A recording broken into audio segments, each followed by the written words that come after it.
just want to go underwater and hang out with my pod, shout at jellyfish. Hey, you're with your pod right now. Oh, shit. A dolphin pod? A podcast? A friend named David? That's the real deal. That's the whole thing.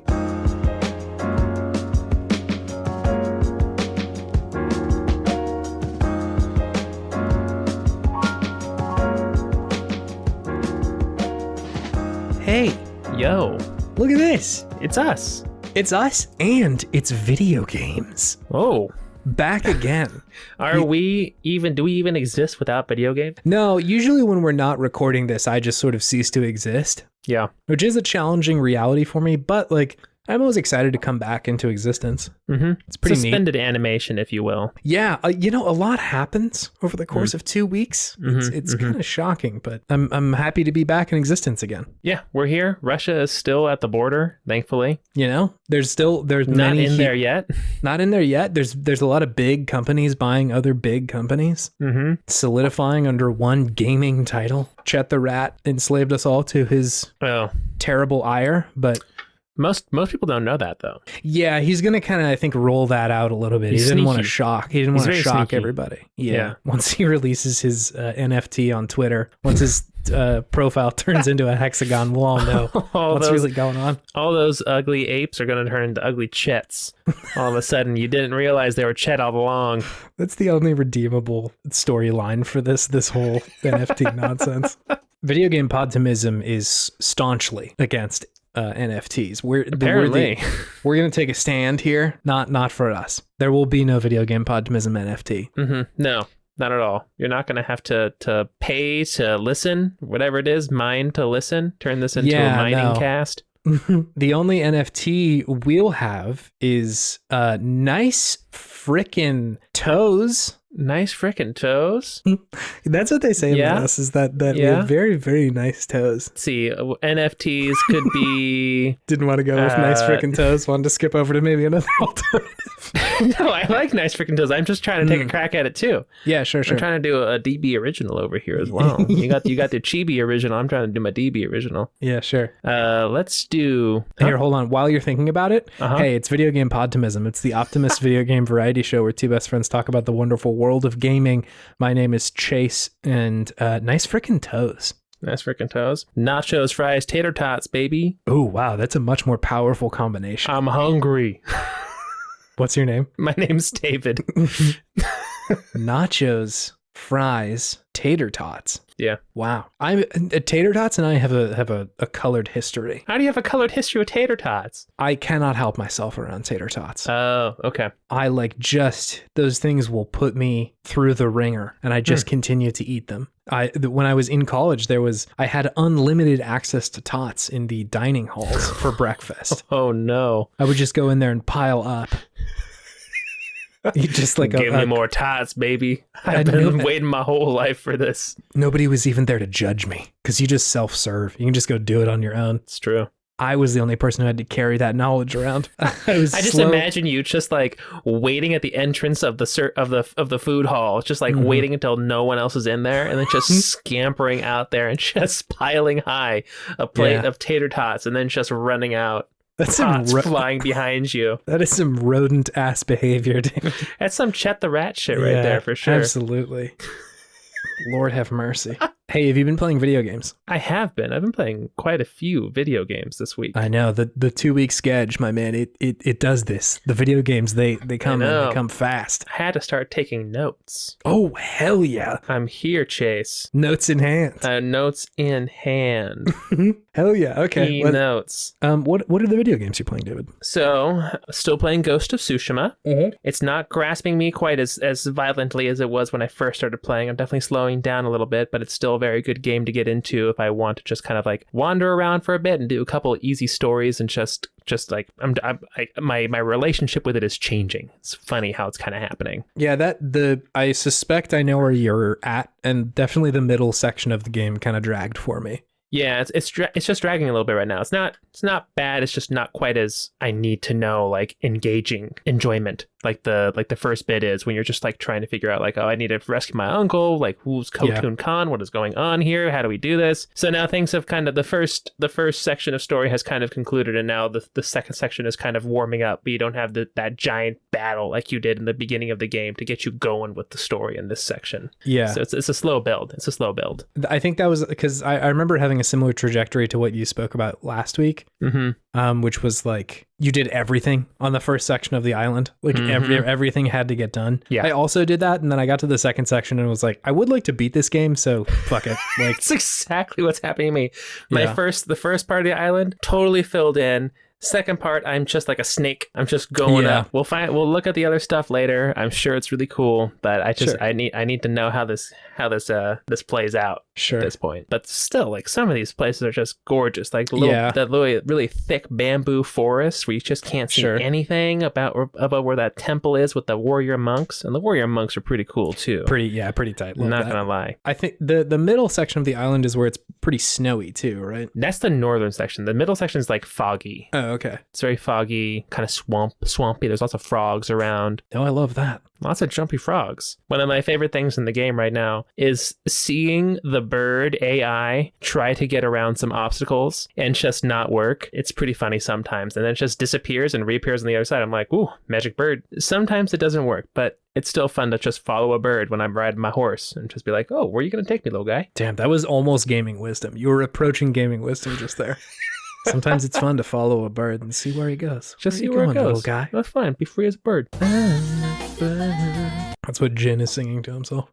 Just in his heart. Yeah. That's the song of his heart, is Nelly Furtado. Whoa. That was before Nelly went like pop. Damn, what a pull, David. I like that song. That was a good song back in the day. I don't doubt that at all, but like the words Nelly Furtado have not crossed my like my brain's precipice in quite some time. It's a very unique name. For some reason, that name really sticks with me. Nelly Furtado. Tucking yourself in at night and you're like, Furtado. I gotta remember Nelly Furtado. This is gonna be important one day. Someday, gotta pull us out of the cast. I will have a moment.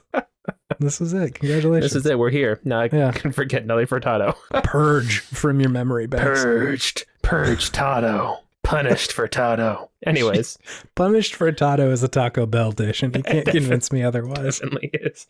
It's just a Crunchwrap Supreme that's been whipped a couple times. God. Punished for Tado. A punched tostada. It's wearing little leather chaps. Oh, okay, wait. So a punished furtado is definitely enjoying the punishment. Yeah. Yeah. It's a dirty punished furtado. A sub wrap supreme. Ooh. A crunch wrap sub dash preem. A sub crunch wrap. You get it? Crunch wrap sub preem. Does everybody get it? Like sub and thumb. All right. Well, what's the next video game you're playing? The next one I'm playing is Streets of Rage 4. Streets of Rage 4. This is the side-scrolling video game. Yeah, it's new. It came out this past year. I think I played this. It's on Game Pass. This game is fun. Yeah, it's very good. This is a good game. Yeah. The art style is so good. Yeah, the art is particularly good. I feel like a lot of the games that have received like updates since like the Nintendo or Super Nintendo era do very well for that because their art like translates so well into the modern day. It really pops off the screen. Yeah, it really phenomenal. Does. And the motion of the characters is really good too. Mm-hmm. Yeah, it has a lot of style. What have you played Streets of Rage before? I played the originals just like on and off. I never like sat down and like went through them because they were never like my favorite style of game. Yeah. But they're always fun. Yeah, just like a side-scrolling beat 'em up sort of thing. Yeah, whereas this one feels almost like it's trying to be a 2D fighter game, but in a more open space, which is kind of interesting. Like you can do combos. There's different like limit break type things you can do. Your special attack does damage to yourself, but if you hit people, you get damage back, like Bloodborne, or health back like in Bloodborne. So it makes a really interesting dynamic with the combat, which is really fun. And I also I love being able to hit people with guitars. when I have the chance. Yeah, So I saw the girl with the guitar, and I'm like, I need to be this lady. Oh yeah, the character. Yeah, she's very good. I can't remember She's her a name. cool character. It's just there's something about smacking somebody with an electric guitar that just fills me with glee. It's heavy. You know how hard that thing is really gonna hit in real life. It's just like I have a good idea of what electric guitar feels like, and just to like swing that thing like an axe or hammer above my head. But man, yeah, that's a really fun game. I was very pleasantly surprised. I'd heard nothing about it before. I just downloaded it because I'm like, oh, this looks fun. Streets of Rage, let's try it. Like I'd want to download it because it's multiplayer as well, and I could play with Mallory, and it's just like button mashing. So why not? Yeah. Easy to pick up and play. And I was very pleasantly surprised at the depth of the game and just the amount of care that they put into it. Also, the story is bonkers. Yeah, it's nothing. It's so silly. It's very silly. And I think that's definitely on purpose, right? Like the stories in the other ones are just kind of like whatever. Yeah, it's like an 80s action movie, which is great. Yeah. You know, just campy action. Yeah, I agree. I had a good time with it as well. That is interesting what you're saying about the like fighting gameness of it all. And I know that like some of those older beat 'em ups were definitely pushing in that direction. And you have something like, I think, kind of on the far end of not being like that, like Turtles in Time or something, where like there are some attacks, but like by and large, you're just pretty much just hitting people. Whereas some of them, and I think Streets of Rage is included, where they're trying to do a little bit more. It's supposed to be a little bit more complex. Yeah. And it's sort of weird that is not a game design trope that you see very often now, other than like maybe the Scott Pilgrim game or, you know, anything like that. Like there just aren't that many games that are interested in having a in-depth fighting system that aren't also just one-on-one fighting games. Yeah. Which is, it's sort of bizarre. I think you oftentimes see that with something like a 3D game. Like a Ghost of Tsushima is kind of similar, right? Like it's 3D combat, and a lot of the time you're trying to read your enemy. Or like Sekiro might be a better example, where a lot of it is you have to like read the other enemy very carefully. Totally. And so it's interesting to see what it would look like if like somebody was just like, okay, I went into a coma after Streets of Rage 3 was released, and I woke up and let's make Streets of Rage 4. Like, what would that look like? And it's still fun. Like, I still enjoyed it quite a bit. Like, I don't think that it necessarily being from Super Nintendo means that game design is necessarily outdated. No, and I think they did a good job of making it feel modern. Like, they have, what is it? Like, if you get knocked in the air, if you press the recovery button, you get up real quick, and you have invincibility frames, and there's like legit combos where you can knock people in the air and then do special things, and it doesn't tell you all the different like combos you can do, which is very fighting game style. It like gives you the basics and lets you kind of figure out the rest from there. But yeah, and everything feels weighty and fair and balanced. You know, you don't feel totally overpowered. You feel like, you know, there's a good amount of you have to pay attention to and be defensive sometimes, but you can usually squeak it out if you follow by the way that the game wants you to play. They have if I remember correctly too, there's also a pretty good like difficulty slider. So like if you are just trying to go in there and smash A, like that is an option available to you. If that's what gets you going. Which is fun. Yeah, really pleasantly surprised by this game. One of the bigger surprises that I've had in a while. So I was not expecting this kind of depth from it at all. Yeah. Also still playing Metroid. Where are you in that game? I just got the speed boost. I don't know if I'm not too far from where I was last time. I've gotten lost. That's what I'm talking about this week. I got lost. I didn't know what to do. So I had to bust out the guide. Oh, yeah.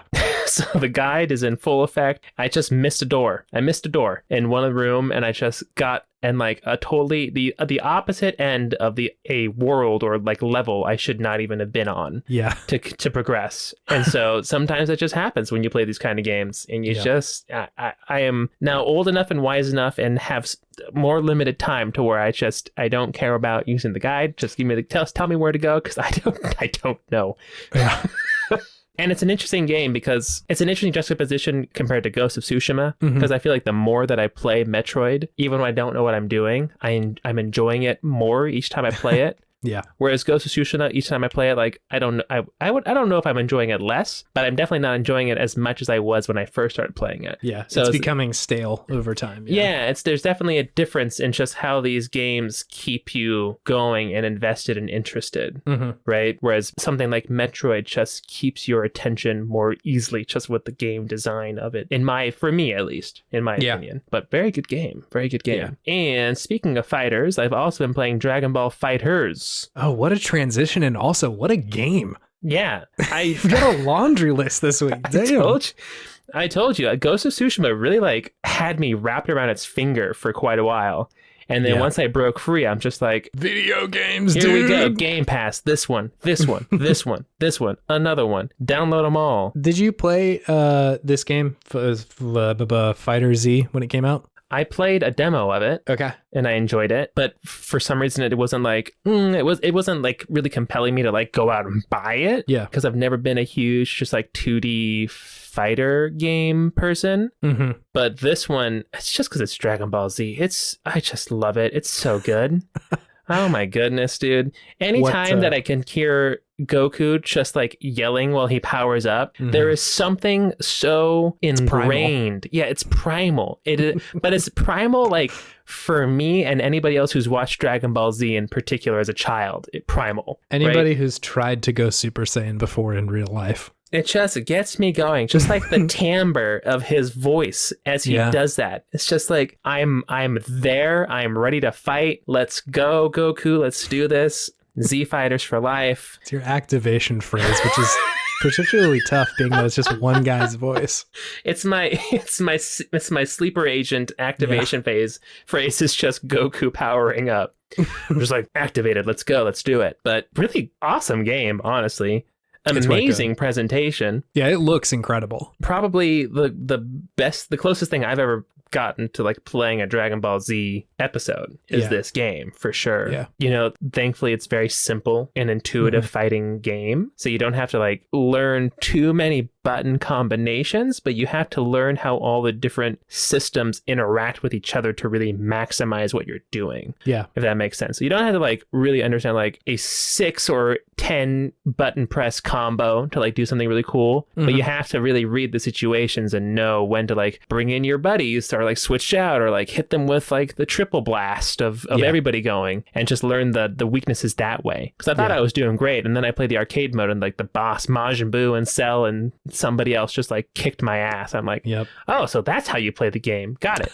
Okay. Yeah, really great. And I love that they got all the voice actors. Everybody's here. Yeah, they did a good job with that whole game, I feel like. I also played this one, I think pretty much when it came out, which was like the start of 2019. It's been a little while. Yeah, it was pre-pandemic. Yeah. And so like I just thought it was really well done. Like so often those Dragon Ball Z games feel just like a cash grab. Like there are some that are well intentioned and flawed, but other ones where it's like, you guys put this game out like last year. Yeah. You didn't need to put out another one. And so like I was pretty stoked that they had gone to the effort to actually get all the voice actors and like make the art look really incredible. And also the fighting game alone is reason to play that game. Like even if you don't really give a shit about Dragon Ball Z, like the fighting is very, very good. Yeah. All the characters play different. The story mode I think is good, but I'm a biased Dragon Ball Z fan. Just an all in all, just a very well-made fighting game. Yeah. Very well made. Yeah. There was a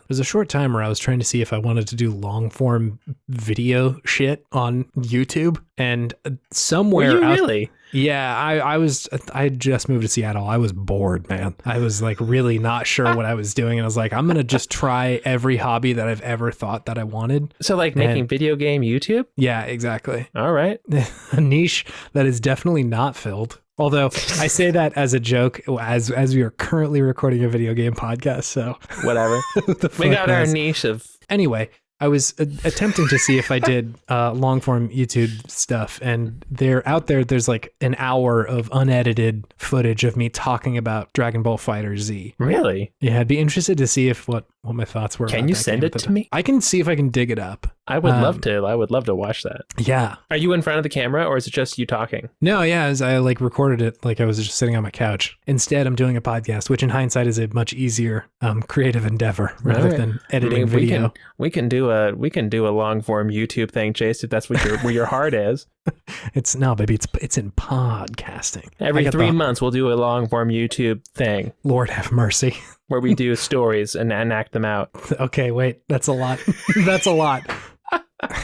I also liked Dragon Ball FighterZ. I tried to get into Guilty Gear early in the year, or early. I heard that one was good too. It was quite good. I'm not very good at Guilty Gear. And I was like playing with some people who were like pretty good, I'd say, or at least understood the game pretty well. And got my ass kicked to the point where I was like getting a little bit better. But the same thing is true of Dragon Ball FighterZ. It's the same people who made it, and so like the same depth of combat is certainly there. It's definitely in that like style of fighting game of like it's the same people. Yeah, same developers. Shit. I think it's Okay. Arc System Works is the folks who made it. Ballin'. But in that same sort of genre of like this and Marvel vs. Capcom and like I think BlazBlue is another one. Character-driven, team-based fighting games. And I do not have the understanding of it in the way that I do something like Smash Brothers, where like if a new Smash Brothers comes out, I feel pretty good about already understanding how to play it. Yeah, that's true. Versus like I'm starting from zero with these games. Yeah, I even played like a lot of Marvel vs. Capcom when I was a kid, like on the PlayStation. I still don't know how to play those games. I just played against the computer. The computer doesn't know what it's doing. And you can kind of cheese it after a certain point, but like, oh, for sure. If you get in the ring with one person who knows what they're doing in any of these games, it's a disaster. It's bad. Majin Buu knew what he was doing the other day. He just destroyed me. I got eaten so many times as a piece of chocolate. It was bad. Oh, hell yeah. Bad. Anyway, hell yeah. Hell yeah. Love that. I've got a vor fetish now, David. Anyway. Jesus. Anyway, did you, was that That's something you just say as an aside. No, okay, you sickos. I don't have a vor fetish. I just wanted to drop that I knew what vor was, okay? Chase has been on the internet once or twice. I know what these things are. Just chill. Hell yeah, Dragon Ball's FighterZ. What is the name of it? Dragon Ball FighterZ? FighterZ? It should be FighterZ. When you read it, like when it's printed on the internet, though, the Z is attached to the fighter, like the fighter. It's just word. a capital Z at the end of fighter. Dragon Ball Fighters. Yeah. It's provocative. It gets the people going. Have you been playing any other video games? I have. Tell me. These two kind of go together. Okay. But I've gone back to Ring Fit Adventure. Whoa. Okay. Because, yeah. Because, yeah, dude. There's never not a good time to try and get yoked. Yeah. I went to a wedding and I felt totally thrashed afterwards. Yeah, it happens. And I'm just like, I need to get in shape for all my 8 weddings I have this year. So Holy here we go. Shit. Yeah. I have a lot of weddings this year, but there are 2 that stand out as especially important. David's in my wedding party. I sure am. Co-bestman. That is true. Anyways, so I've been playing that, kicked my ass. Yeah, Ring Fit Adventure is hard. I got up after doing a exercise where I had to hold the ring con between my legs and squeeze it, and then thrust my pelvis towards the ceiling while I lay on the ground. Okay. I got up and there was a spot on my upper pelvis on my back, my posterior side, that I'd never felt before in my life. That was painful. I was like, that's a brand new pain right there. Got a fresh muscle. Fresh mussy. Growing a fresh mussy, yeah. Fresh mussy. So that was interesting. How do you spell mussy, David? M-U-S-C-Y. I was scared you were spelling it M-U-S-S-Y. No, it's a muscle. Not a mussy. Don't you start this. We're not on TikTok right now, Chase. We're not talking about... I can be. We're not talking about mussy right now. Anyways, putting this train right back on the rails. Yeah, sure. Played that.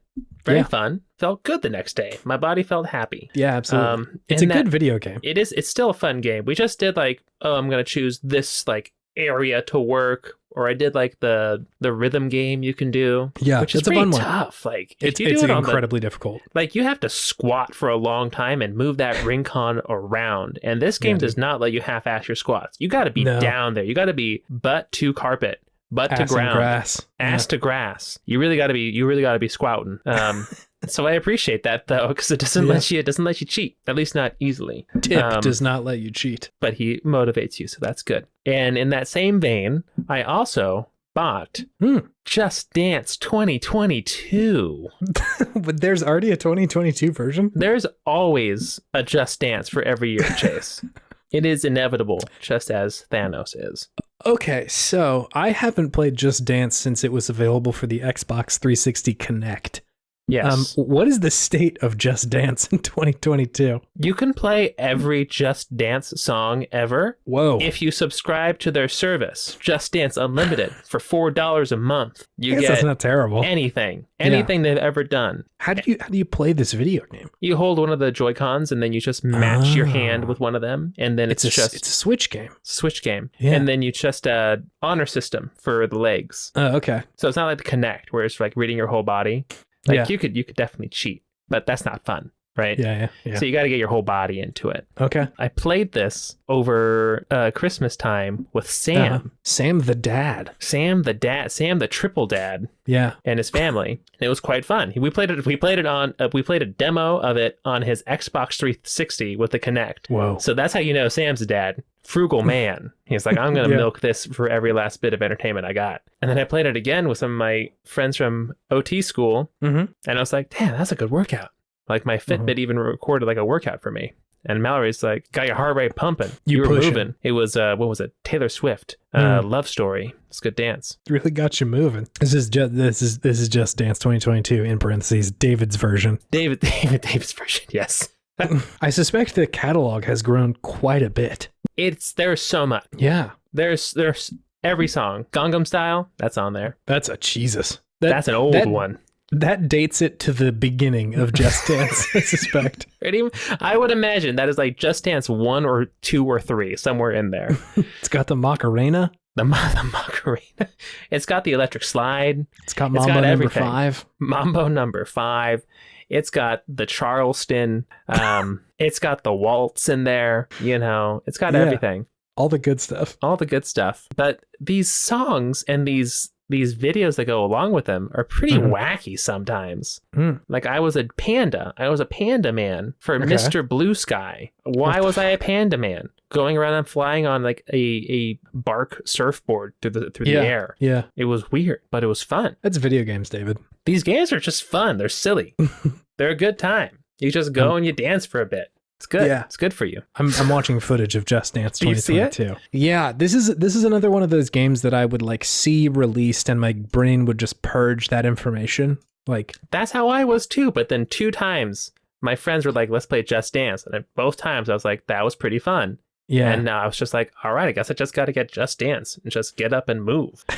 Because one of my friends was like, let's play Just Dance because I haven't done anything today. Yeah. I'm just like, hey, that's a great reason to play Just Dance. Just get up and like move for 30 minutes. Just play 5 songs. Yeah. You've done something. Do you feel like you're a better dancer now? Absolutely not. Okay. If anything, I feel like I'm a worse dancer. I used to have this false aura of confidence with my dancing, which has now been shattered completely. In the cold, honest daylight. The cold, honest daylight of Just Dance has exposed me as a fraud and a fool. Yeah. Because, I like the arm stuff I can do. I'm an upper extremity man.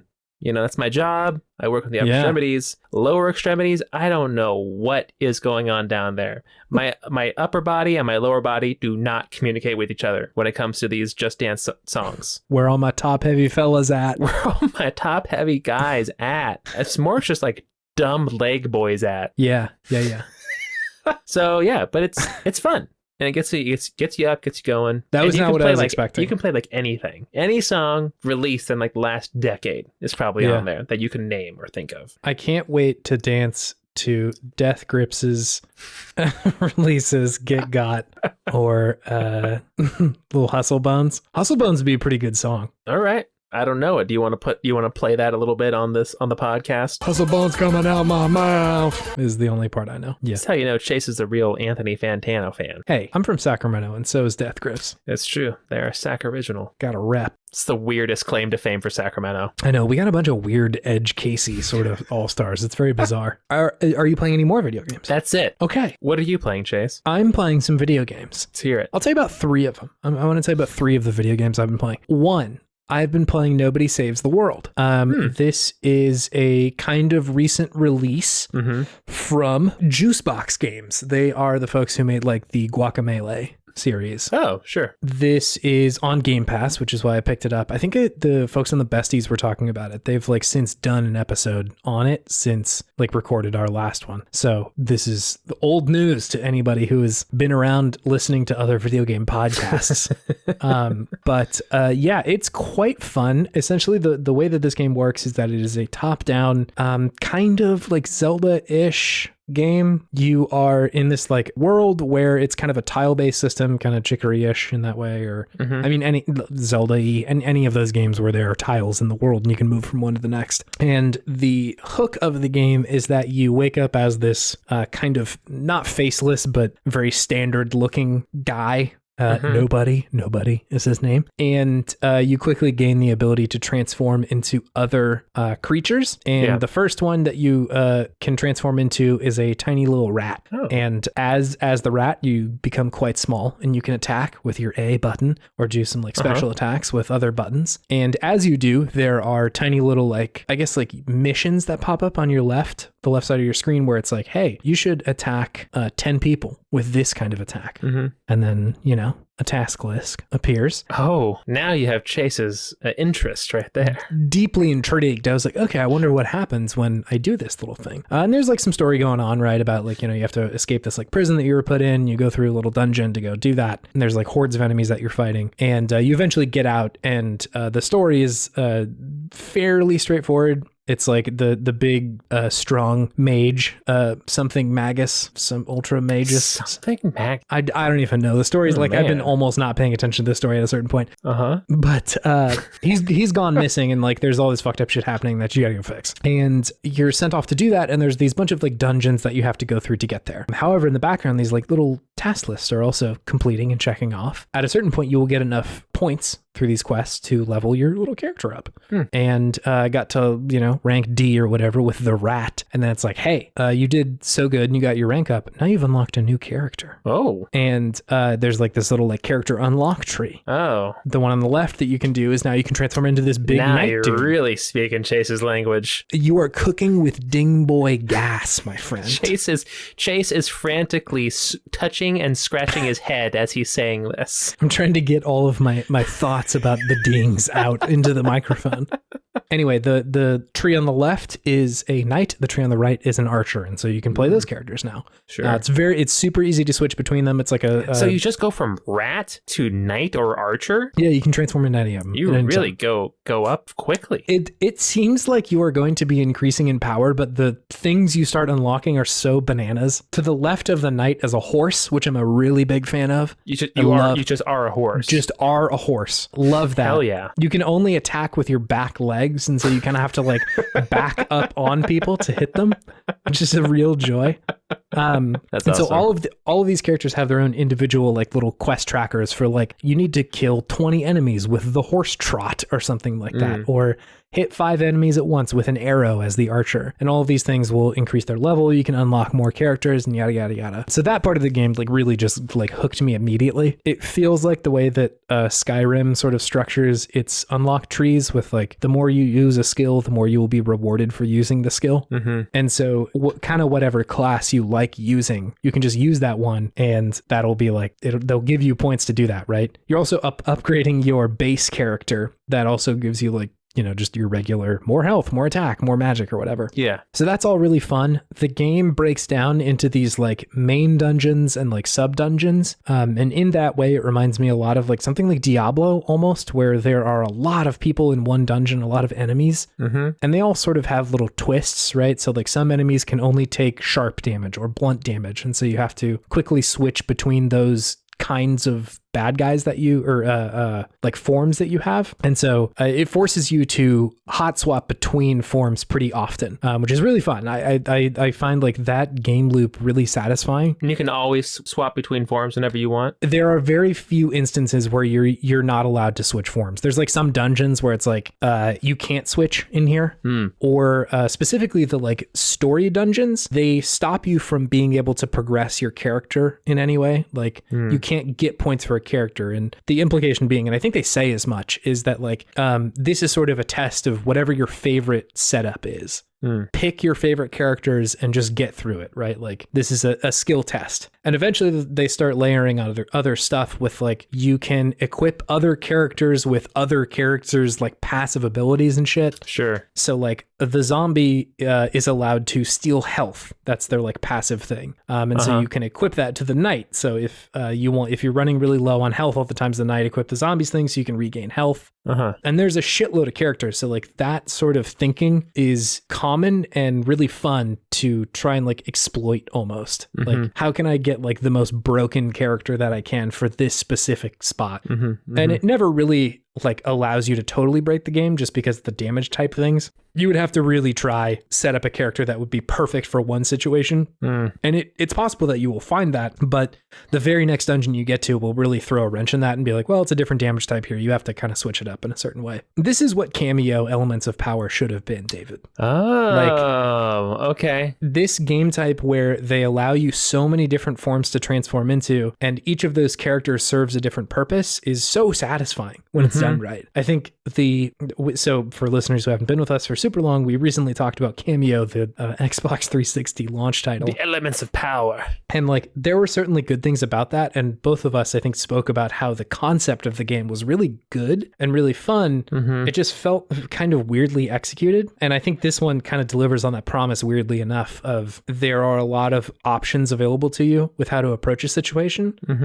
This game does a really good job of making most of them viable at any given spot. But you also have to think with like, okay, there's a moat that I need to get across. Let me transform into the turtle real quick. And then once I get on land, I'm going to need to fight a bunch of dudes. So I'll transform into the magician so I can summon people out of a hat to fight the other guys. All right.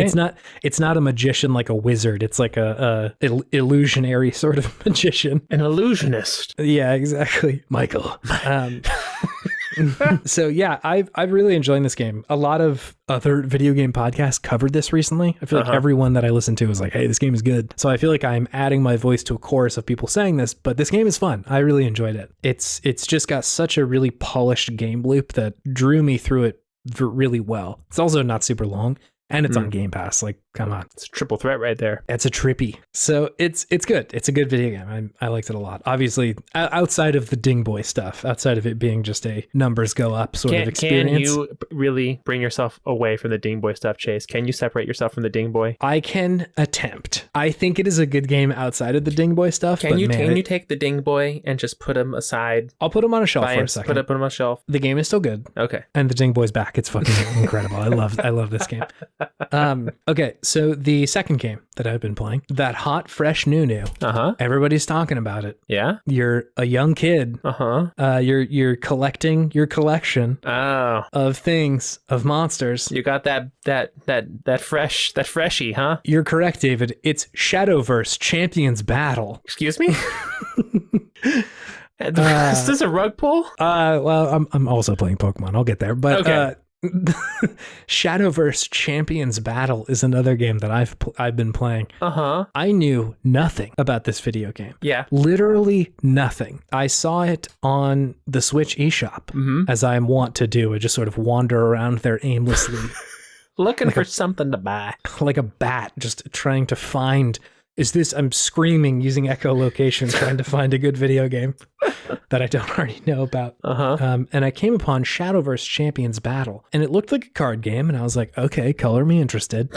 And it was like kind of like anime-ish, and I was like, okay, color me more interested. And it was about like kids like hanging out and going to school. I was like, Persona? There you go. Say less. And I like looked at reviews, and there weren't very many of them on the internet. And the ones that did play it were like, hey, this is a pretty good video game. Why is no one playing this video game? And the game had a demo. So I was like, okay, what do I got to lose? What's up here? I can play a demo. So I played the demo. This is a weirdly fun video game, David. All right. So essentially the concept is that you're a kid going to an academy, and it's very, very Persona in that way. Very My Hero. And you show up, and there's like some like genuinely kind of nice people, like your classmates that show up, and they're like, hey, you're the new kid, right? And you're like, yeah. And they're like, cool, we can be friends. You're like, great, that sounds good. And like sort of the airheaded but charming dumb guy of the group. The himbo. He's like, hey, do you play Shadowverse? And you're like, ooh. I don't. What's that? And they're like, what the fuck? You don't know what Shadowverse is? And you're like, no, I don't. And they're like, let's play around. And so they like play this game with you. It then launches into the actual like deeper mechanic of the game, which is this like card battling game. If you have played Hearthstone, you will be incredibly familiar with how this game plays. Similar to Hearthstone. Very, very similar. There are differences, but like compared to a lot of the other like card based video games that I've played in the past couple of years, this one is the most close to Hearthstone. You have like a pool of resources that go up every turn with which you can play cards that you draw. You can return your first draw so that you get better cards on your second hand. You play monsters with which to attack the other character. There are spells that you can do to control the other person's monsters and all yada yada yada. It's very Hearthstone-y. And that is like not a problem for me. I think like I really enjoyed Hearthstone when it was out, and I think I, like a lot of people, were really caught up in trying to be quote unquote good at Hearthstone.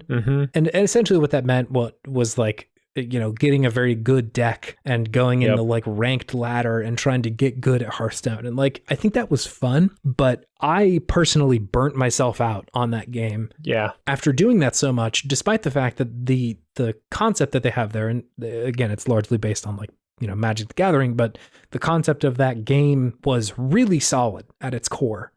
And so in Shadowverse, it's really compelling that they remove the competitive aspect of it. Like, I don't need the game to feel as balanced as I do with Hearthstone, right? Like, sure. I don't know about, like, I think you were doing this too, but like anytime Hearthstone would come out with like a patch, I would go read every patch note and figure out how each individual card had changed and what I need to adjust in my deck, right? Like it was obsessive, versus in this game, I'm not that concerned about, you know, building the perfect deck. You can, but like the fact that not any other of the in-game players are like, you know, also crafting with exactly the same deck makes it so much more enjoyable. I can kind of just make, you know, oh, I think this would be fun. That's a totally perfectly viable way to play this game. Sure. And so like the core mechanic of playing that kind of like, you know, monster-based card battle game is really enjoyable. And I'm surprised that I haven't played a lot of other stuff like that since Hearthstone. And I think it's probably just being burnt out on it. Yeah, I can't anymore. I can't go back. Yeah, it's really enjoyable. Like I think that this game is definitely a like a B game, right? Like the story is not that crazy. B movie the game. It's like B movie the game, starring Jason Seinfeld. Jason Seinfeld. Janice Seinfeld. Janice Seinfeld. And it's like there's kind of just a club of people playing this game, and that's like it pulls you into the plot that way. It's not a lot of like world-ending shit, you know, like, and I like that's honestly perfect for me. Like the stakes being mostly low, the fact that like Shadowverse isn't what rules this world. Like it's not like in Pokemon where Pokemon are fucking everything. Like people are obsessed and they structure their entire life around Pokemon. Yeah. Whereas in this one, like the school that you're going to isn't for card battling. It's just school. And like the Shadowverse stuff is kind of on the side of that. And I kind of like that the stakes aren't super high. You're kind of just playing cards with your buddies. And like there's like a plot, right? Like there's movement, but it's not super dire. Sure. It's pretty pedestrian, all things considered. Yeah. And so I really like that. I think my bar with games that I play where I can acknowledge, or at least the game is even open to acknowledging, like this is not the world is ending simulator, or we're trying to make a story about like a sad dad and their kid simulator. It's just a lot like of those nowadays. There's a lot of those.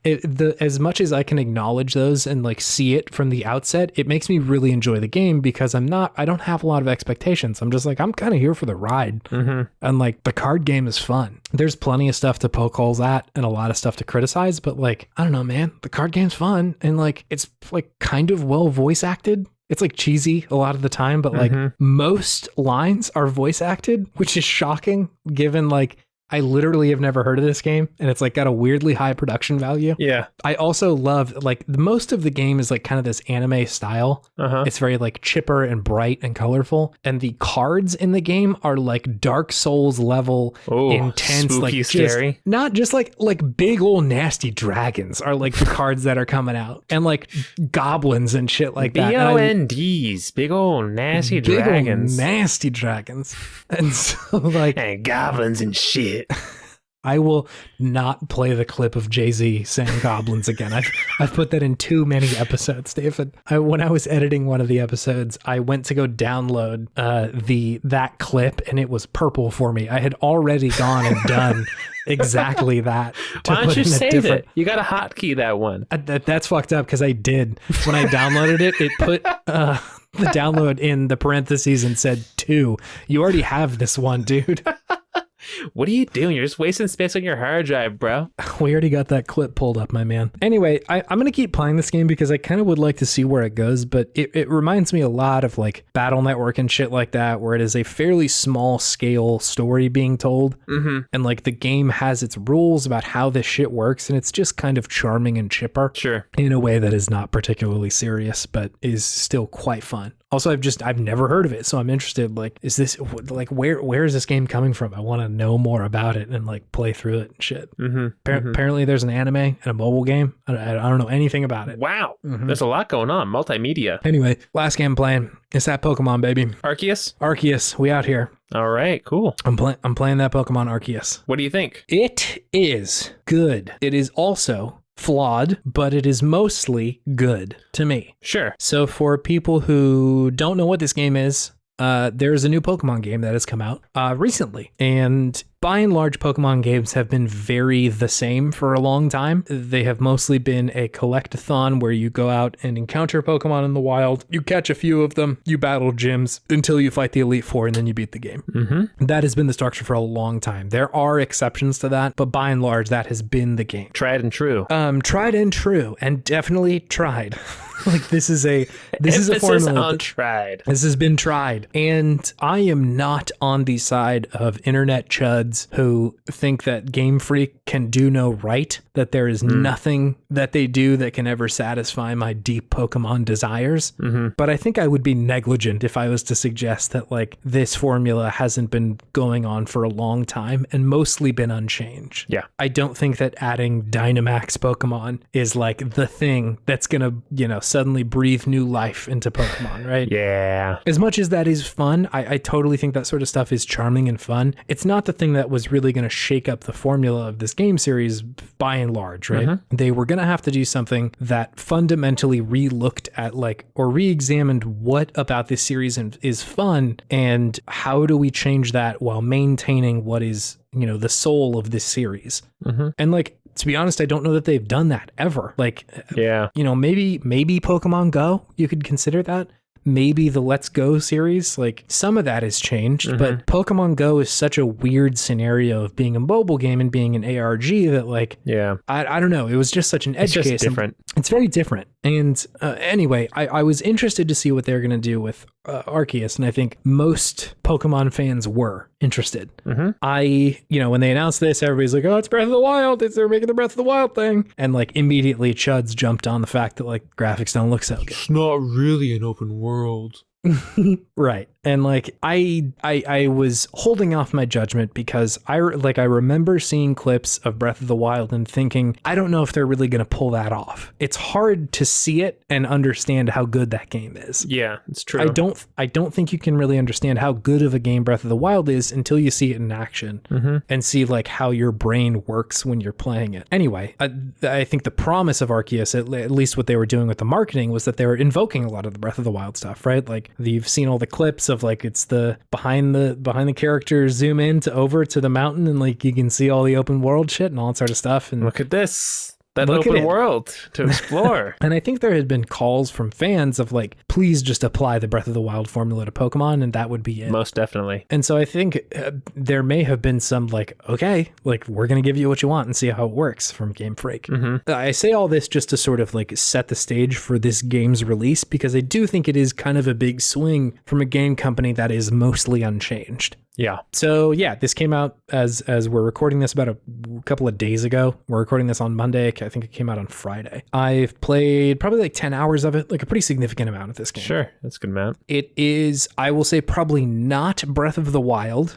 Sure. Like that, I like want to start at the top that it is not that video game, and I don't think it should be trying to be that video game. Yeah. Pokemon is a different series and therefore needs a different approach. Mm-hmm. There are some things that I'm like, okay, you're definitely learning something from Breath of the Wild here, but I think if you're expecting the open world style game there, this isn't it. That is not this game. Mm-hmm. It functions a lot more, and I think I saw this on Twitter, it functions a lot more like Monster Hunter, where there is a central hub that you go to and hang out, and that's your city. That's where you like live and breathe and craft and all sorts of shit. Mm-hmm. And then when you go out, you're confined to sort of like zones, right? Sure. I think Dragon Age Inquisition also did this, where there's a pretty wide space that you can go out and hang out in, but it's not, you can't run from one end of the world to the other. It's not how this game is structured. Yeah. Which honestly, fine.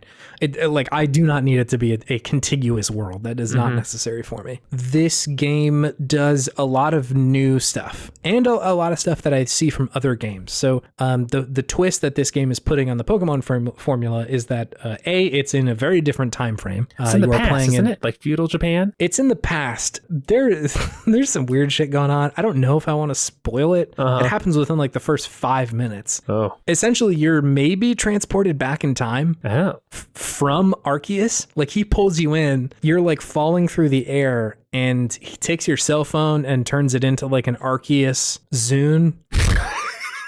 Arceus like, Zune. Hey, dude, I got this cool Zune. I want you to have one too. Sure. And then like spits you out in like ancient Pokemon world, like, or not ancient, but like feudal old Pokemon. And you essentially just go exist there. You show up in like a t-shirt and people are like, what are you wearing, dude? What is this? Yeah. every time you show them your Arceus Zune, they're like, what the fuck is that? You, dude, I don't like that at all. Get it out of here. Gross. Get it out. And anyway, you're pulled into this like research core, right? Like there are people researching Pokemon, and the way the game sets it up, you're like on the precipice of like people figuring out how to live with Pokemon in a way that's not just destructive. Oh. Because like they're figuring out how to catch Pokemon. It seems like some people do it, and like some people just don't catch them. They just sort of tame them naturally. Sure. But like Pokemon are like a threat. Like three there's a side quest. 3 Bidoofs wander into the main city and cause like havoc. Oh no. They're just like chewing on wood and shit. And none of the villagers know what to do about this because they're like not acquainted with how to deal with Pokemon yet. It's just a Bidoof, guys. Come on. It's just a Bidoof, man. It's okay. And anyway, so you're enlisted into this like core because the first mission that you get, this like Pokemon researcher is like, hey, can you go try and throw these Pokeballs? These like ancient Pokeballs at these Pokemon. And you do it and catch them. And he's like, holy shit, you're really good at this. Assuming because you've come from the future where like Pokemon are commonplace. Yeah. The way that you actually catch them is in this sort of third person over the shoulder view. Again, it feels very Zelda-y. You will see Pokemon just like wandering around out in the world, and you are able to sort of like lock onto them and like throw physical Pokeballs at them. And then, you know, the scene where the thing that usually happens in Pokemon games is that the Pokeball will jostle around a little bit, and then you will either catch them or not. That happens here too. None of this is going into like a battle scene that is typical to Pokemon games. So after you do that, the research core like, hey, we need you to help us out and like, you know, do research on Pokemon. And so the way that they enlist you to do that is with a lot of backstory and text, but mostly by sending you out into these open world sections wherein you are supposed to accomplish certain missions, but by and large, you're out there to catch Pokemon, like just catch a shitload of Pokemon. It is not the situation where in the mainline Pokemon games where if you have one of them, your entry in the Pokedex is complete, right? Like that is done. It is much more structured around like, we don't know how these Pokemon operate and we need you to go figure that out.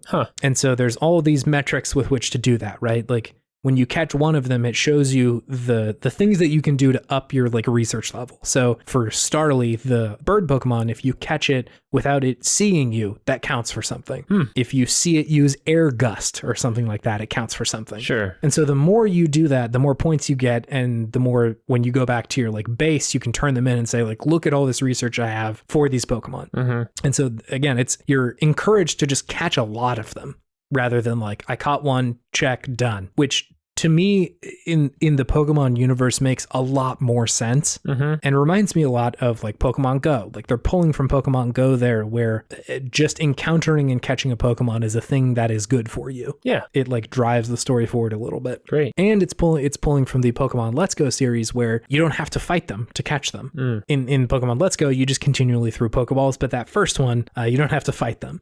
In this game, if you throw it and they get out of the Pokeball, that starts a battle. And it's a lot more dynamic than it is in the mainline series. Essentially what happens is, still in the same space without launching into any other like battle system, you throw out your first Pokemon and they literally just like fight each other right where you are.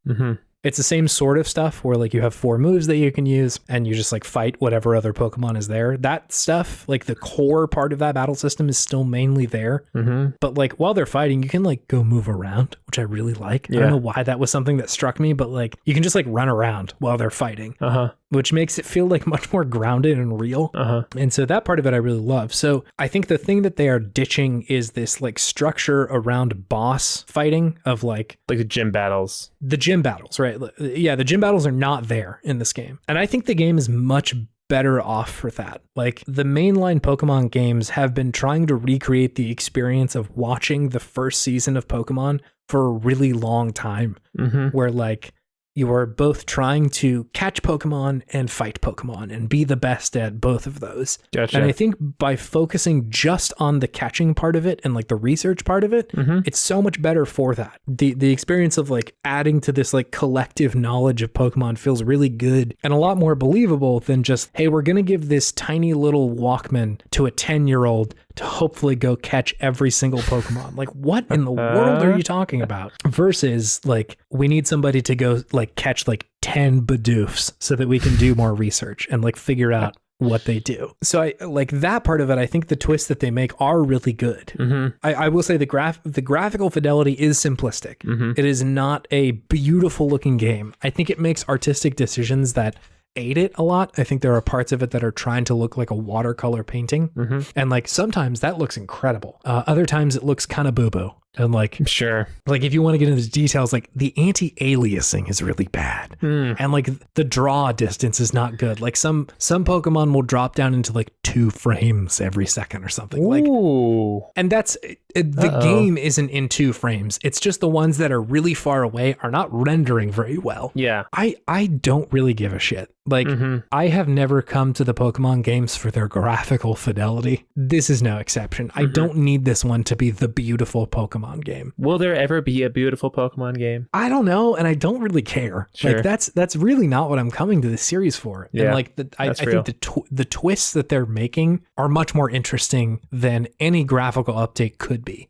If they made, Shining Pearl, but it was like fucking Unreal Engine and you could see the hairs on Pikachu, like that would be kind of cool. Hyper realistic Pikachu. Yeah, but after 10 minutes, I wouldn't care. Like that is not as interesting as the swings that they are trying to do in this game. I will say that like not everything works in this game. There are parts of it that seem weird. The story is so heavy just as far as like sheer amount of text goes. Sure. It is not voice acted. And so like there's a lot of reading to be done and not in the way the Disco Elysium does it, where the reading is rich and good and intense. It's just kind of like nothing. Yeah. It's just fluffy. And so like I gave it a couple hours of like really reading through the story, and I have mostly just been skipping through shit. Like where I'm like, this is just like a side quest. I don't really care. Yeah. Maybe it's good. Maybe I'm missing something good there, but like I don't have the patience. Ain't for you right now. No, I'm mostly just interested in crouching in the tall grass and trying to catch a Pokemon. Like that is much more. That's the jam. That's the jam. And like it's leading to all of these really great moments where I think you saw this kind of stuff with Breath of the Wild, where there's all these emergent situations that will come out of situations that will only play out that one time, right? Just ridiculous shit happening. Like, and this is probably a common story, but I ran up on a Bibarel, which is the evolved form of a Bidoof, and it was an alpha Bibarel, which means it has red glowing eyes and it's tougher than the rest of them. Oh no. It's also quite big. And so I was like, I'm going to fight this Bibarel. And so I huck out my Pokemon, and one by one, they all fall to the hands Demolished. of this Bibarel. Yeah, it's over leveled. It is way too strong. It keeps doing strong style moves and kicking my ass. Oh no. And eventually I am left with 0 Pokemon. I draw back my last Pokemon, and I've been playing Pokemon for so long that I'm like, well, it's just going to send me back to town. That'll be it. I pull back my last Pokemon, and the screen unnarrows and it pulls back to the character control view. And I'm like, oh no. And Bibarel fucking turns his head. He cranes his head my way. Oh no. And like the Vicar Amelia Bloodborne boss battle starts playing.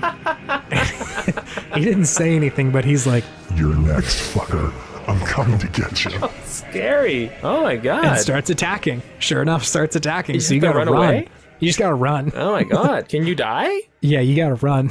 Bibarel don't give a fuck. No, dude, he was out for blood. That's amazing. And so it leads to all of these situations like that where the base Pokemon game could never do that. Like, it could never surprise you in a way that is emergent, or like, hey, I pulled out my 2 big Pokemon next to each other and they started like, interacting with each other, or somebody in a side quest was asking for a Paris or whatever, and I gave them my hugest Paris, and now it's in their house and it's just fucking gigantic and unruly and shit like that. Like, It's just all that sort of it's stuff. just mucking up things in their house now. Yeah, exactly. It's like, if you give them the big one, it's big in their house. So it's like just That's funny. hard to navigate around. So anyway, I think I will have more feelings about this game the farther I get into it. There's all sorts of stuff that they're introducing right now with like mounts and boss battles and shit like that. Like I fought a boss, which was fun enough. I've gone to like different zones and shit. They're introducing a whole bunch of characters that I'm just sort of breezing past, unfortunately enough. Sure. But I'm really enjoying it. I think that I want to give praise to Pokemon just for trying something different, and like, I would say mostly succeeding. There's plenty of stuff in there that is imperfect and dull, but not shining as bright as I bet it could. Sure. But like, they're trying here, and I think they're trying stuff that is not antithetical to what Pokemon has been, but like, it's different. It's certainly different. Sure. And so like, for that alone, I want to, obviously I bought it, so I'm supporting it in that way. But like, I do want to sing those parts of the praises, because I do think it is doing a lot of really cool stuff. Yeah. I think it's so close to being just like outstanding. I hope that this is the first version of a series of games that they continually push on. I hope that they don't see, hey, we got it exactly right with Pokemon Arceus. We're going to do exactly the same thing, but in a different region. Like, it's possible that is the case. It is Game Freak. But I think that they took a lot of risks here, and I think a lot of them are really good and really fun. It is certainly the closest that Pokemon has come to like the dream of just existing in the Pokemon world. Yeah. Because I don't think they do that very well in the mainline games. Like, you just kind of see a Pikachu sprite in somebody's house. It's not really the same thing as like, this is my Weedle, dude. This is my bro. Paris. Yeah, hanging out in somebody's house. Or like Bidoofs invading the city and chomping on wood or whatever, like, that stuff is really fun. And I think by every introduction of a new Pokemon and a new weird Pokemon, you could have new interesting situations that play out like that. But I think by and large, the mainline games have just been interested in making kind of by the numbers games. I've enjoyed all those, but I think a lot of people have been hoping for something more. And I do think that Pokemon Arceus is, if not that something more, at least a step in the direction of something more. Yeah, it's a good video game. I'm really enjoying myself. Cool. Yeah, play it if you're a Pokemon fan.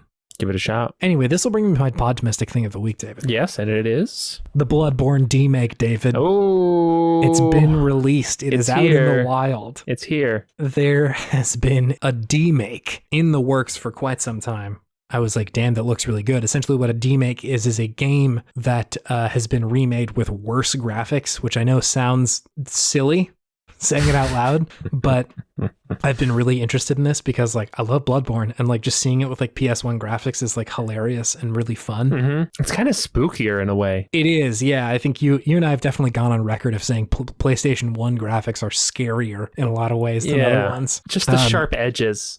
Yeah, the scary sort of character models and shit. So yeah, it's out. I haven't played it yet, but I will be playing this video game. I think it goes up through the Father Gascoigne fight. It's not the entire game. It's like just through. It's not the whole game. No, which I think would be a pretty significant undertaking. But hopefully, if this like delivers some amount of clout to this person, Lilith Walther is the person on Twitter, and they've been like developing this game for quite some time. So I hope it delivers a certain amount of I don't know if fame is the right word, but enough hype around it that maybe they'll make another part of this game, or that they'll learn some lessons from Bloodborne and make a really fucking cool other PlayStation 1 style Bloodborne style game, which would also be cool. So yeah, it's very fun. I love it. It's got a fucking CRT filter on it. It looks cool as hell. I'm gonna play this game. I love Bloodborne. I love PlayStation 1, and I love this demake. It's got my Jimmy's Russell. Hell yeah. Do you have something fueling your sense of optimism, David? I do. It's badass Samus Aran. Absolutely. They really characterize her in Metroid Dread as being just badass. Did you notice that? Yes, absolutely. It was really cool. Just like how coolly she dodges things and just like always is like looking at things, never flustered, always moving in very controlled, purposeful movements against the bosses, and like in the cutscenes, just like destroying people at the end. Just cold, ruthless bounty hunter, badass Samus Aran. I love it. I'm here for it. It's great. There's like a nonchalantness to some of her movements of like, she's just beat the shit out of like a big monster, and she's like, whatever, dude. It's like whatever. Making a piece of toast, no problem. Yeah, and which is so surprising because she doesn't talk very much. Like she doesn't really do anything other than her body language, and so it's really surprising that they were able to communicate like Samus is tired of this shit. And she's above everybody here.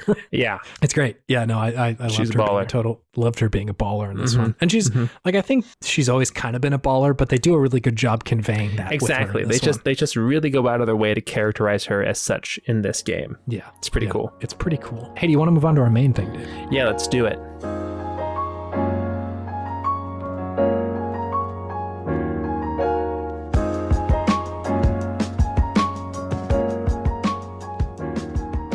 Hey. Hello. Do you want to take a dive into this segment, David?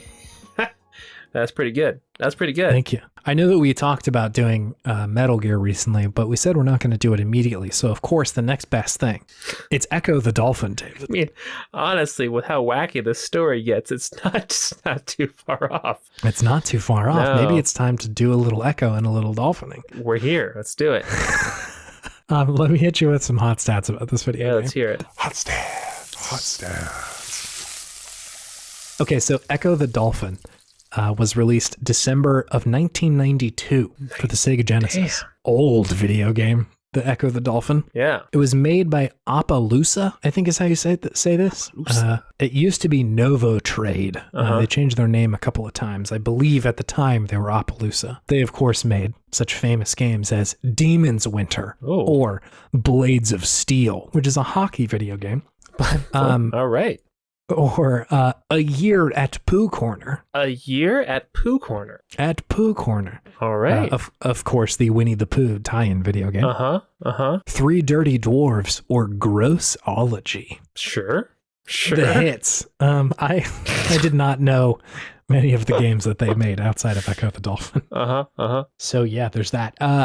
Let's see. I have a review from our friends at Joe Video. They had reviewed Ecco the Dolphin way back when, and I have taken the review, which is originally in French. I've run it through Google Translate a number of times through as many different languages as I could find, and eventually spitting the mangled husk back out in English. Okay. To better understand their artistic vision. Let's hear it. The review from Joe Video said, almost 20 years later, Sega would take part in the popular drama Eclipse, which first won the hearts of many with its brilliant cartoons and musicals. Whether Big Dolphin is changed or different, the production issues will remain. It is not enough. But the success of Mega Dry will remain a hurdle that humans cannot overcome. 80 out of 100. They liked this one. Mega Dry. How do you get Mega Dry from a game about dolphins in the ocean? Where is that coming from? They must have just thought this game was not so good. It was Mega Drive. All right. The real answer is they mistranslate Mega Drive at some point and wound up with Mega Drive. But that's less funny. That's much less funny. That's much less funny. Can you tell me what Ecco the Dolphin is, David? I can tell you because I did play Please. It is a 2D side-scrolling dolphin action-adventure game. Mm-hmm. You play Echo, who is a young dolphin, whose pod is sucked into the sky in a giant vortex just out of nowhere. And then it's your job to brave the seas and many other things as well to then rescue your pod. So it starts off kind of weird because there's the giant vortex, which is not explained at all. Very, very, very odd that happens. In the beginning, nothing is told to you. The first thing that happens, and it's just like, all right, find your pod. I'm like, okay, weirder things have happened in games. Let's go, I guess. You're like, your dolphin bro is like, hey, how high can you jump? And you're like, I'll fucking show you how high I can jump. And when you get to the apex of a really big jump, everything is sucked up into the sky. Everything gets sucked up, and then it's your job. It feels pretty bad. And it's your. I know you're the reason they all got sucked up because you went too high, and then it's your job to go and find them and traverse the seas. Yeah, and solve puzzles and go through mazes. These levels are very intricate. Yeah, I had thought going into it as a kid and going into it this time that this was going to be an action game for my action dolphin people. But it is by and large a puzzle game. I thought it was going to be like side-scrolling Golden Axe with a dolphin. Yes, it is not that video. It's more like a Zelda. Without the combat even. Like it's a lot of just like pushing blocks and shit to like get the right thing. Yeah, exactly. Pushing blocks and using your sonar to disintegrate jellyfish. To shout at jellyfish until they go away. Sing, please. Song. There's a song, Chase. But yeah, I think that describes Ecco the Dolphin pretty much. Yeah, I think so as well. Did you play this when you were younger? I did not. I never played this game when I was a kid. I had played it a little bit. This was like an orthodontist game for me. If you're at the ortho and they had a Genesis and like you could swap in some games and like Echo was one of them. And I had just assumed like this was just kind of a game that you would go and jump in and out of water. And like that was the video game. I mean, if you're a kid, that's pretty much the game, right? Yeah, like you're not going to be able to really get your hands on this game. And so you and I had played this a little bit a couple of weeks ago, like the first half an hour of this game. I was shocked when they pulled the dolphin pod up into the sky. I was like, immediately, this is a different game than I thought it was. Yeah, just like, hold on, excuse me. Like I was just having fun jumping around. It was great. Yeah, I thought it was just going to be like a Mario game where you just went through the levels that were like physical challenges rather than there being a fucking dolphin-based story. There's a big story in this video game. There's a big story here. There's prophecies, there's time travel. There's so much shit. Why don't we get into what we like about this game? Because I kind of have a lot of stuff that I liked about this game. Yeah, I loved... The first thing that I noticed that I liked was the fluidity of the game. It feels great, yeah. It feels great. You really feel like a dolphin swimming around, jumping into the air. It's satisfying to control Echo. Yeah. It doesn't control like you're just this. It's not like a spaceship. Right? You really have the fluidity and the motion of a dolphin. You have to like kind of turn around, go up, go back, do things. You have to position yourself the right way to get things done. So it definitely, it definitely conveys that you are this organic creature. You know, you aren't just this 2D fixed thing that goes around and hits things. Yeah. Right? So I really enjoyed that. Yeah, the motion feels phenomenal in this game. Like momentum plays a lot with like how the momentum is great. Yeah, it's great. It feels really good, and like I know that it's a meme to say the game makes you feel like a dolphin, but like I felt more like a fish than I normally do in a video game. Yeah, most definitely. Like the feeling of like cresting out of water felt incredible. Of like you're really able to get moving and get out of there, and like when you're underwater, you feel like you can go really quick and fast and shit like that. And so I don't know. I think it controls very well, despite initially feeling a little wonky. Mm-hmm. I was like, oh, this doesn't feel so good. But after you kind of get a feel for it, you're like, oh, this is great. It actually feels really good. You got to think like a fish. You got to think like a fucking fish, dude. Mm-hmm. And man, am I with these trying times, David? I'm ready to think like a fish. Ready to think like a fish. Although they're not fish, they're mammals. I just want to go underwater and hang out with my pod. Shout at jellyfish. Hey, you're with your pod right now. Oh, shit. A dolphin pod? A podcast? A friend named David? That's the real deal. That's the whole thing. David starts with a D, just like a dolphin. Just like a dolphin and Echo? Coincidence? I don't think so. I don't fucking think so. Can't convince me otherwise. More evidence that we're in the simulation, David. Mm-hmm. This hard facts. Hard hidden facts that the doctors won't tell you about. Dolphins hate this one trick. Mm-hmm. Holy shit. Okay, so this game is fun. Up front, I don't know that I love the physical experience of playing this video game. Like, the puzzle solving is not intuitive. What does that mean? The physical experience, like how your body feels when you're playing this game? I sort of like it controls fine, but I think I don't love the way the game is like structured. Like, it's a lot of backtracking and finding random things that aren't very well delineated or intuitive. Of I need to poke this so I get a special song power to make this other crystal move kind of thing. Yes, it's a lot of that, and like it reminded me a lot of when I was playing through Ocarina of Time of like, I don't know what I'm doing, and like games in that era are really comfortable with that being a thing, like you not knowing what to do. And I think considering this game and a lot of other games in the modern era, that doesn't feel good. That has not aged very well for most video games, I would say. Yeah. And so like using something like a guide to look up, like, what do I need to do here? While maybe in past times have been like, feels like it's defeating the purpose of the game in a way, I think is like kind of required if you want to see a lot of games like this. Yeah.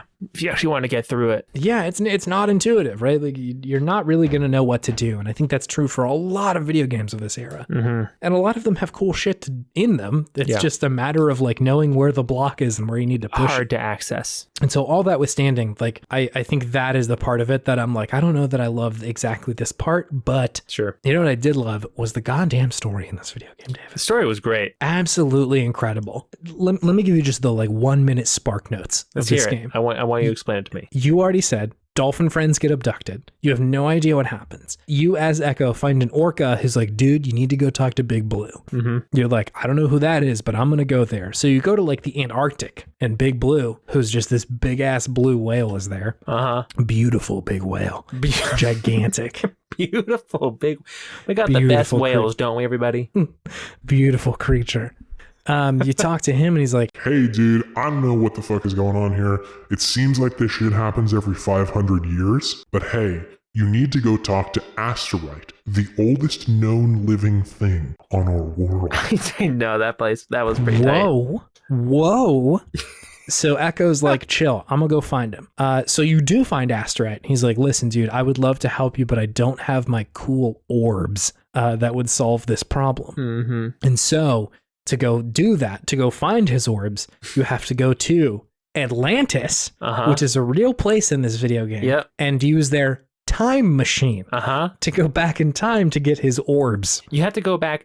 Let me be specific. 55 million years into the past. 55 million years into the past. We're talking dinos. Before the time when dolphins were a thing. They said that before your species was around, you got to go back there. So you go to Atlantis and you do in fact find a time machine, which does send you back 55 million years to find these orbs. You eventually are able to talk to some dinosaurs that are like weird, but okay. And you do find the old ancient asteroid.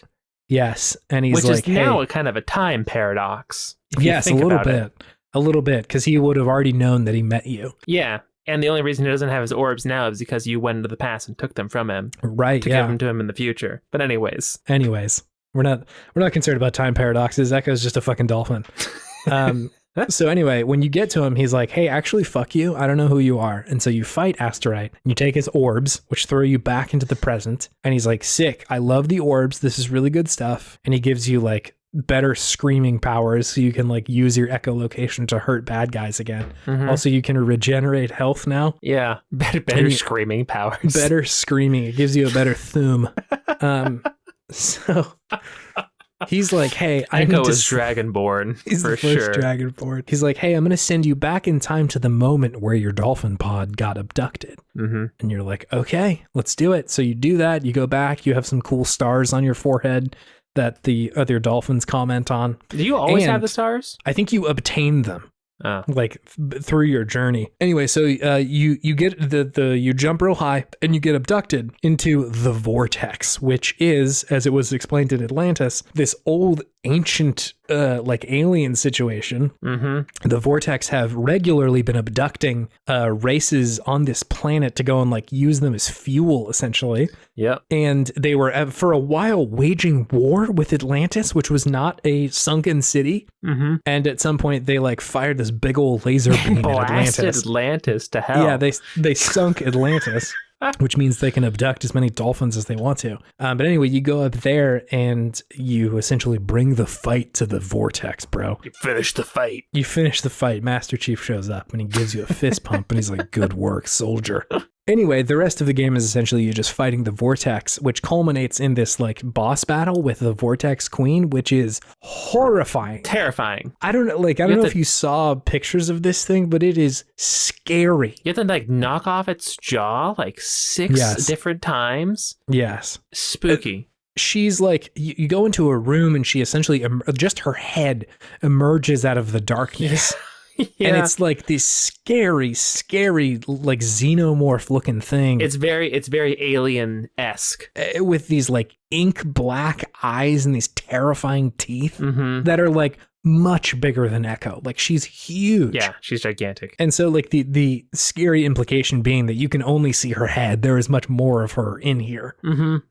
So very, very spooky. Anyway, of course, you being Echo the Dolphin with a good shout, you scream at her enough, which like beats the shit out of her. You punch her jaw a few times and then she's like, actually fuck this. And she spits you and your pod back out and you win the game. Yep. As a boy playing in the orthodontist, I did not expect Ecco the Dolphin to have that much going on with it.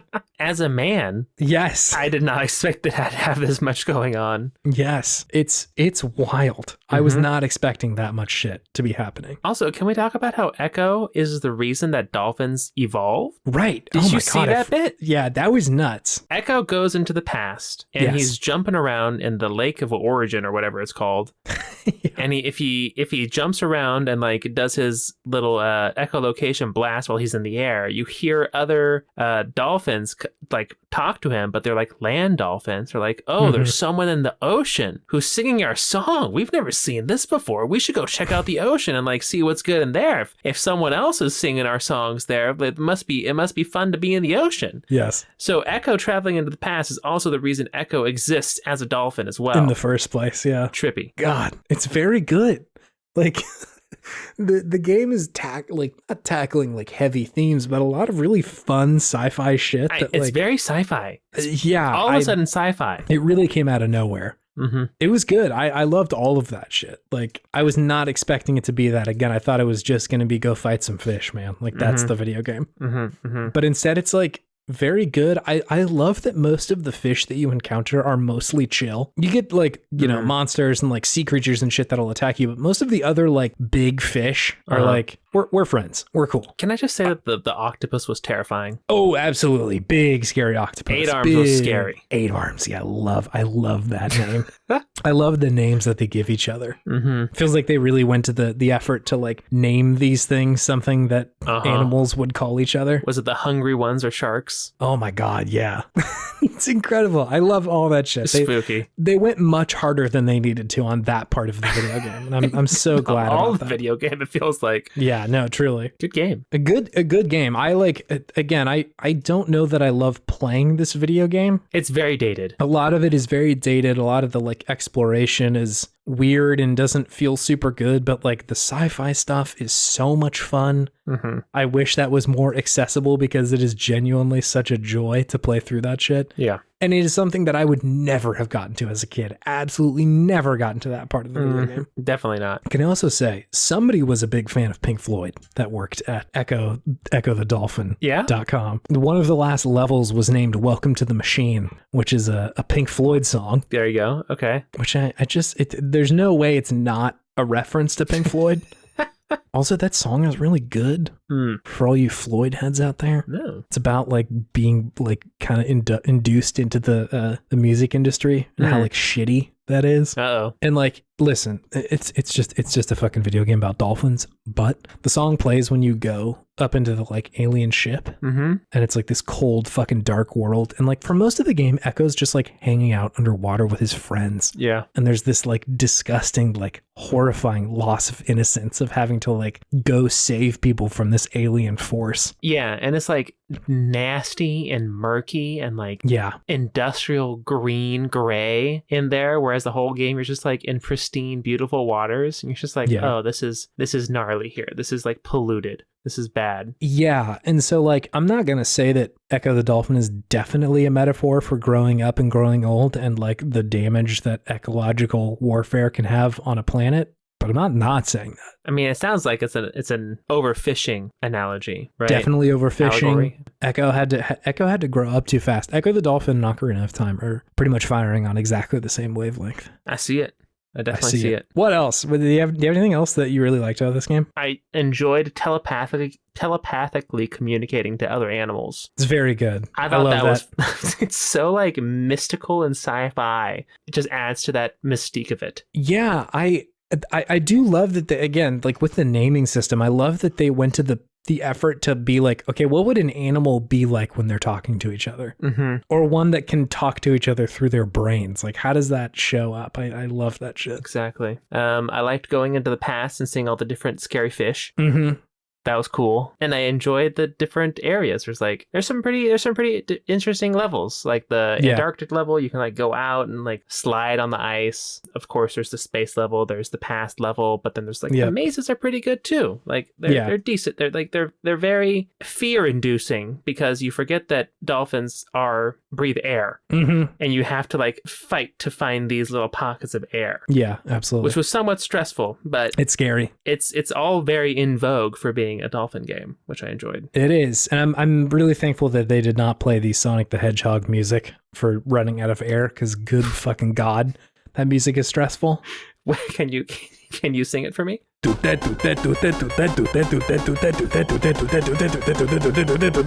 That shit, horrifying.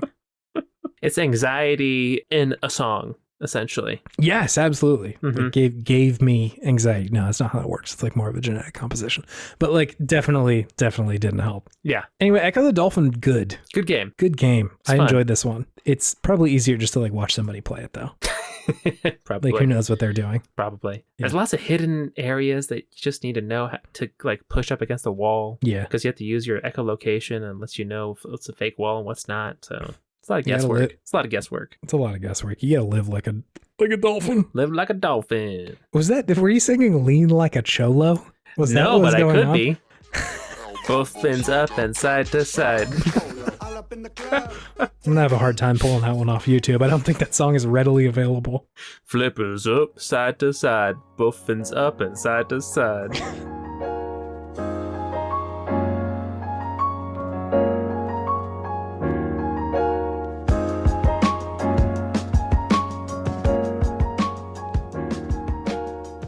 Hello, friends. We're on Twitter.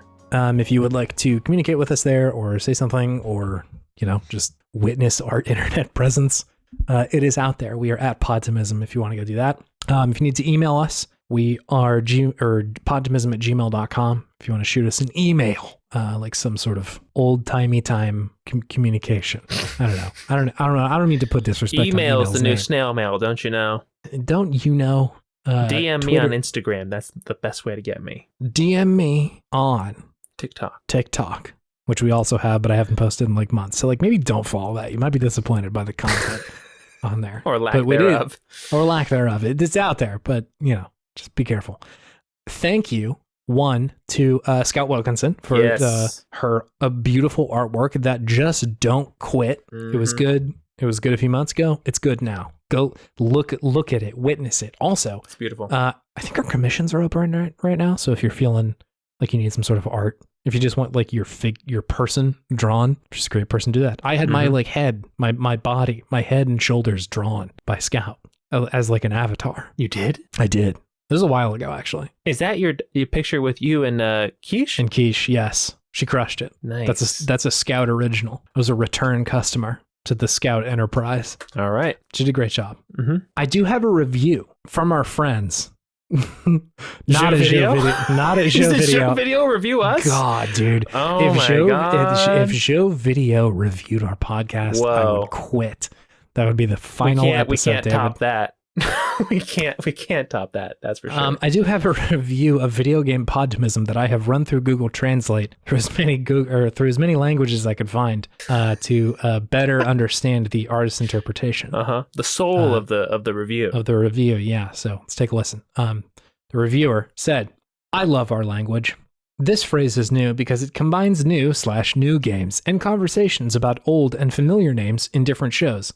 Aliens, Chase, and David have all kind of chemicals, which makes the discussion fun and interesting. Finally, the manga page, for example, Chemistry Connects 6 Wires, made me laugh." 5 out of 5 from our friend over at Frog of the Week and also Asynchronous Kim. Thank you, Kim. Thank you. Appreciate you. My goodness. That last bit of that review really went off the rails for a second there. Finally, the manga page, for example, Chemistry Connects 6 Wires, made me laugh. That was a reference to Chem 6 Strings, if you couldn't piece that one together. Goodness, that, the translator did its best. It was working with what it could do. I was moving from Zulu to Latin to Chinese, man. Like my gosh, it's doing the best it can. There's no way to really translate this stuff super great. Well, we do have lots of chemicals between the two of us.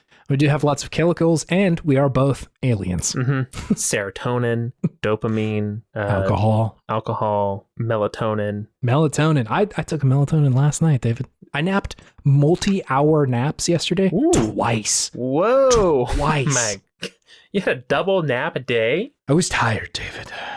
Yeah, you better rest up because I'm coming, baby. Yeah, you're coming to my home. I'm imminent. This weekend. You better swap out that melatonin for some vitamin B12, homie. I need you awake and alert. I'm going to swap it out for vitamin D12. David. Ooh. 12. Well, David 12. Which I am the 12th incarnation of David. Each time I become more efficient. David 1 was a weak little worm. David 11 was nearly perfect, but I am David Perfection. A weak little worm. Damn, David 1 on dude. blast. He was not strong enough to withstand the power of David 2. It really was just keep on making the Davids, and whichever one wins and a fight to the death, that becomes the next iteration of David. AKA David D12. D12. Vitamin D12 coming to get me. Wasn't that Eminem's group, D12? It was, and it was a reference to David 12. There were 12 Davids in his rap group. Wow. That's impressive. Yeah. It's hard to find that many good rapping Davids. Don't I know? Been trying to start D13 for years now. I've only found me and a couple other weirdos. If you want to support the podcast, there are a multitude of ways to do that. One, you can do what Kim has done and review the show. Yeah, review wherever you please. Maybe you'll get a show review video style review reading. More than likely, the more impactful way to help the show is just to show it to a friend and say, "Hey, love this show. It's good." Or if you don't, I guess you can tell them about that too. But I suppose it would be more effective if you did like it and you weren't just spreading rumors, lies, or truth. You're living your truth and saying, "Damn, this shit sucks," and I'm going to tell as many people as I can. Hey, it's free country. It's a free country. Yeah, I mean, review whatever you want to. If that's how you want to spend your time, fine. But be more constructive with your feedback. Or don't. We're here, man. We're here. And also, finally, thank you for listening to this podcast. Yeah, thank you. We deeply appreciate you listening and being here and being a listener of Video Game Podtimism. As I've been saying the past few weeks, increase in listenership. Thanks for everybody who stuck around since our Goaty episode. Mm-hmm. Appreciate having you here. And more is on the horizon. We're still doing that Metal Gear episode. It's coming. We'll tell you when. I'm ready for it. I'm very excited for that. Spoiler, MGS1 is still a certified banger. Still very good as the video game. Sidebar, I guess this is kind of late to be saying this. Maybe I'll say this up front next time. But if you have any comments, questions, anything about Metal Gear Solid 1, tell us. Love to hear what people think. Yeah. So yeah. With that, David, do you have any gaming wisdom for us? I do. Fish is delicious. Yeah. Fish is also good for you. Yeah, it is. But make sure that you buy sustainably caught fish. Yeah. Please. Or Ecco the Dolphin will come and Scream beat at you you. to death. He'll poke his nose into you a bunch and then scream at you. Echo is just short for eco terrorist, actually. Whoa. The dolphin to avalanche pipeline continues, David. Echo's not fucking around anymore. Echo's tired of your shit. He's tired of his pod being sold as tuna. Yeah. So it's good. It's good for you. It's good for the planet. Watch what is it? Our Planet with David Attenborough, and you will only buy sustainably caught fish ever again. Or you can be like a nasty boy like me and like not eat fish and say like, hey, you're good. You're doing it for the planet, baby. I'm doing it for the planet. It's definitely not that I have the palate of like a tiny little boy who's like, I want chicken nuggets and tater tots. I literally talked about tater tots in this episode. I'm fucked. That was a self-report, David. Holy shit. Oh, you know what? You know what's good? Making a quiche with a hash brown crust. Ooh. Whoa, where did that gaming wisdom come from? Mallory. She's the real gamer in this household. She knows how to game those hash browns into a delicious quiche. Who needs a crust when you can have hash browns for your crust? You know how to game those hash browns. The real gamer. Just giving you a cooking pro tip. You could definitely make it out of tater tots too. This is dark magic that we're playing with right now. This is what got us into the whole vortex alien situation in the first place. We're gonna have to play around with some tater tots when we're in Seattle, is what you're saying. I want to walk down this road. Lord, forgive me for the sins that I'm about to commit. Stand and shake it.